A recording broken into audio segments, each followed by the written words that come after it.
अस्सलाम वालेकुम एवरीवन। क्या आप लोगों ने कभी सोचा है कि कुवैत, बहरीन, कतर, सऊदीया, अरब ममालिक के अंदर ज़िंदगी कैसी होती है? यहाँ पर प्रोफेशनल कैरियर्स कैसे गुजरते हैं? मैं इस वीडियो के अंदर अपनी लाइफ जर्नी और एक्सपीरियंसेस जो कि इस्तांबुल और कुवैत के अंदर गुजरे हैं उनके बारे में आपसे बात करूँगा। इस वीडियो के अख्ताम तक आप लोग ये जान जाएंगे कि अरब ममालिक पाकिस्तानियों के लिए एक बेहतरीन जगह क्यों है। मेरा नाम अब्दुल्ला है और मैं कुवैत की रियल एस्टेट इंडस्ट्री के अंदर एक data engineer. Kuwait middle east के अंदर एक छोटी सी कंट्री है, सऊदीया के बिल्कुल ऊपर। इसी वजह से कुवैत एक बहुत यूनिक जगह है क्योंकि यहाँ पर जो चीज़ बचपन में मैं जितने की लेता था वो आज भी मैं उतने की लेता हूँ। जैसे कि बचपन में अगर मैं 7 अप लेता था 100 फिल्स के, वो आज भी 100 फिल्स की है। जो बचपन में 1 लीटर पेट्रोल जितने का डलता था वो आज भी उतने का ही डलता है। और इस तरह की मिसाल आपको कहीं पर भी नहीं। मेरा बचपन कुवैत के अंदर काफ़ी नॉर्मल गुजरा। दोस्तों के साथ साइकिलिंग, कभी क्रिकेट खेल ली। हमारे मोहल्ले में कोई बिल्डिंग या पार्किंग लॉट ऐसी नहीं होती थी जहाँ पर हमने क्रिकेट यहीं खेली। पढ़ाई के लिहाज से इधर एक पाकिस्तानी इंटरनेशनल स्कूल के अंदर मैंने 5th क्लास तक पढ़ा और उसके बाद मैं कुरान हिफ्ज़ करने चलेगा।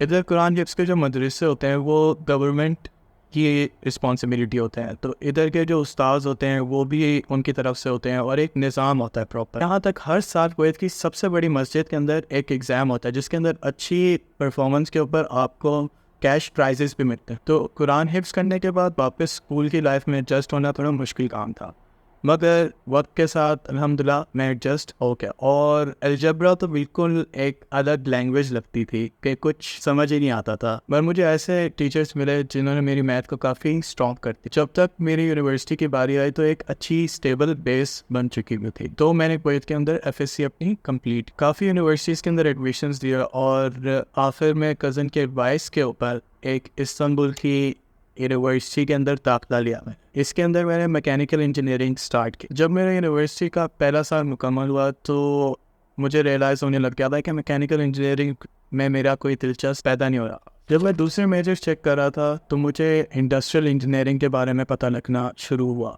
जैसे जैसे मुझे पता लगता गया इस फील्ड के बारे में, तो मेरा इंटरेस्ट इस फील्ड के अंदर काफ़ी ग्रो होता। इंडस्ट्रियल इंजीनियरिंग काफ़ी मैथ हैवी होती है और बिजनेसेस के प्रॉब्लम सॉल्व कर रही होती है। बिजनेस और इंजीनियरिंग के बीच में अगर कोई फील्ड है तो इंडस्ट्रियल इंजीनियरिंग। जैसे जैसे मैं इंडस्ट्रियल इंजीनियरिंग के अंदर आगे जाता गया तो मुझे पता लगने लग गया कि इसके अंदर डिफरेंट स्पेशलाइजेशंस आपको करनी होती हैं।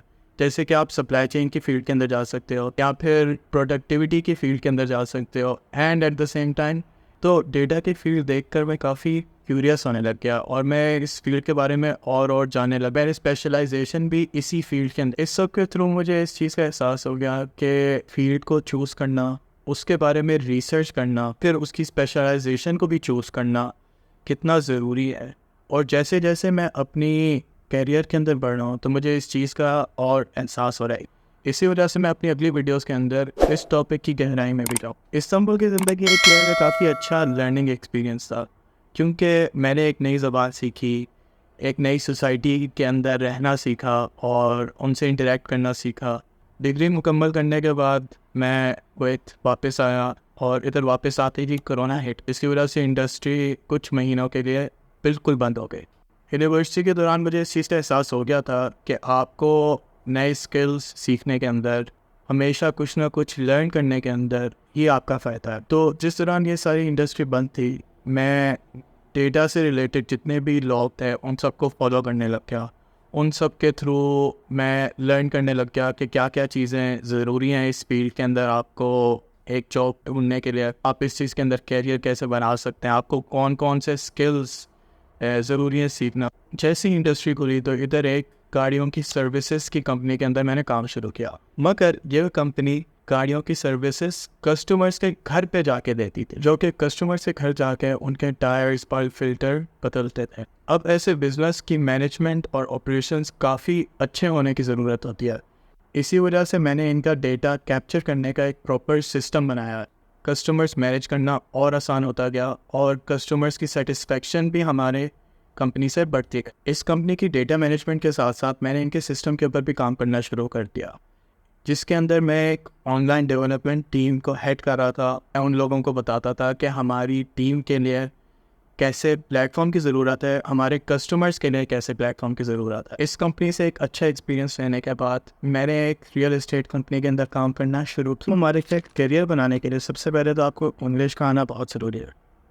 इसके साथ साथ आपको हमेशा कुछ सीखने की तलब होना और कुछ सीखना भी बहुत ज़रूरी है। इसके साथ साथ आपके लिए बहुत ज़रूरी है कि आपका माइंडसेट ऐसा हो कि आप हमेशा कुछ ना कुछ सीखते रहें, अपने आप को ग्रो करते रहें। जो आपकी फील्ड है उससे रिलेटेड जो भी चीज़ चल रही है उसके बारे में आपको पता हो। आप मेहनत करने के अंदर बिलीव रखते हो कि जो आपकी इंडस्ट्री के अंदर चीज़ें चल रही हैं आपको उसका इल्म हो। जो टूल्स उस इंडस्ट्री के अंदर सबसे ज़्यादा यूज़फुल हैं आप उन्हें सीख रहे हों और ऐसी फील्ड्स के अंदर काम कर रहे हो कि आप अपने स्किल्स आराम से ट्रांसफ़र कर पाएँ एक जॉब से दूसरी जॉब के अंदर, जैसे कि developers, digital marketers, financial analyst, data professionals, product managers और इसकी काफ़ी और मिसालें। अगर आप इन सब चीज़ों को फॉलो कर रहे हैं तो trust me, companies need you more than you need. मगर इसके लिए एक और चीज़ का होना बहुत ज़रूरी है, वो है कि आपकी एक अच्छी ऑनलाइन प्रोफाइल बनी हो, आपकी अच्छी ऑनलाइन प्रेजेंस हो, आपको जॉब्स के ऊपर अप्लाई करना आता हो, इंटरव्यूज़ देने आते हैं।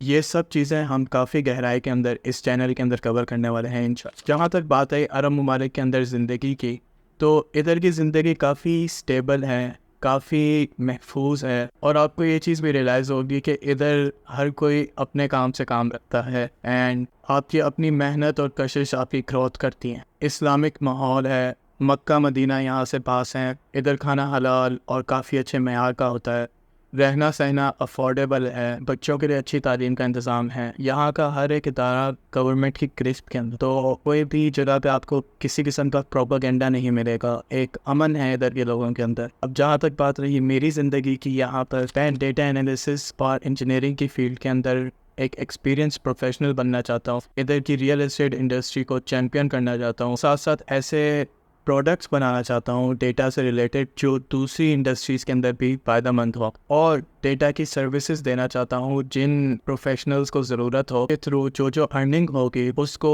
बेहतर फाइनेंस कैसे कर सकते हैं और उसके अंदर से इन्वेस्टमेंट्स कैसे बना सकते हैं उसके अंदर भी चाहूँगा। तो स्टूडेंट्स अभी यूनिवर्सिटीज़ चूज़ कर रहे हैं, उन्हें मैं सिखाऊंगा कि आप अपना मेजर कैसे चूज़ कर सकते हैं और अपने आप को ऐसी पोजीशन में कैसे प्लेस कर सकते हैं कि आप एक अच्छे कैरियर की तरफ। कमेंट सेक्शन में आप भी अपनी ज़िंदगी का एक्सपीरियंस शेयर करें और अपने गोल्स के बारे में मुझे बताएं, जो आप पढ़ना चाहते हैं उसके बारे में बताएं। सब्सक्राइब कर दें, इस चैनल की नोटिफिकेशंस टर्न ऑन कर दें ताकि आप कुछ फैसला करें। अल्लाह हाफ़िज़।